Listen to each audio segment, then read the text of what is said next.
खैरपुर का खबर शामिल की पिया। डिस्ट्रिक्ट रिपोर्टर अयाज़ अहमद सोहू की रिपोर्ट मुताबिक़ मरहूम सैद अली मदद शाह साहब के जीलानी हाउस से भेटा पेश कई वई। पाकिस्तान पीपल्स पार्टी जो सीनियर अगवान ऐं सिंध जो अॻूणो वॾो वज़ीर सैद क़ाइम अली शाह जीलानी ऐं सीनियर अगवान ऐं क़ौमी असेंबली जो चूंडियल मेंबर डॉक्टर नफ़ीसा शाह की हिदायतुनि ते अॼु मोरखा 4 जुलाई 2023 ते जीलानी हाउस खैरपुर ते पाकिस्तान पीपल्स पार्टी सिटी सदर मरहूम सैद अली मदद शाह की याद में एक गॾिजानी कोठाई वई ऐं क़ुरान खानी ऐं खैराते फी सबीलिल्लाह नंगर न्याज़ जो अहतमाम कियो वियो। इन गॾिजानी में शिरकत कंदड़ पाकिस्तान पीपल्स पार्टी से वाबस्ता अहम शख्सियतुनि भरपूर नमूने से शिरकत कई।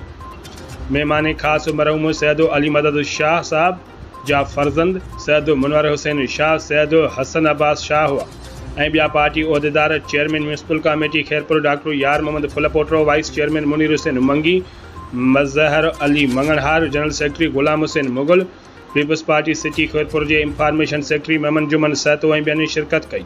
उन मौके ते नायब सदर खुदा बख्श सरकी, नायब सदर अब्दुलसत्तार मंगी, सादिक शेख, सीनियर नायब सदर इनायत अली भट्ट, सकाफत विंग सखर डिवीज़न के सदर Syed Parvez Ali Shah, Jilani youth wing Sukkur division के सदर मोहम्मद उर्स अबड़ो, ज़िला खैरपुर के सदर अतर सोलंगी ऐं ॿियनि उहदेदारनि, काउंसलरनि, पार्टी कारकुननि ऐं मुअज़्ज़िज़ीन वॾे अंग में शिरकत कई।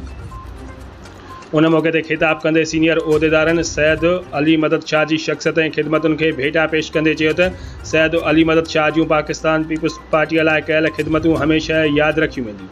नफ़ीसा शाह पार्टी कारकुननि सां गॾु बीठी ऐं अवाम की खिदमत में मसरूफ़ रही।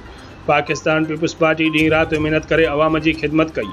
अल्लाह पाक मरहूम जा दर्जात बुलंद फरमाए ऐं पोयरनि खे सब्र की तौफ़ीक़ अता फरमाए।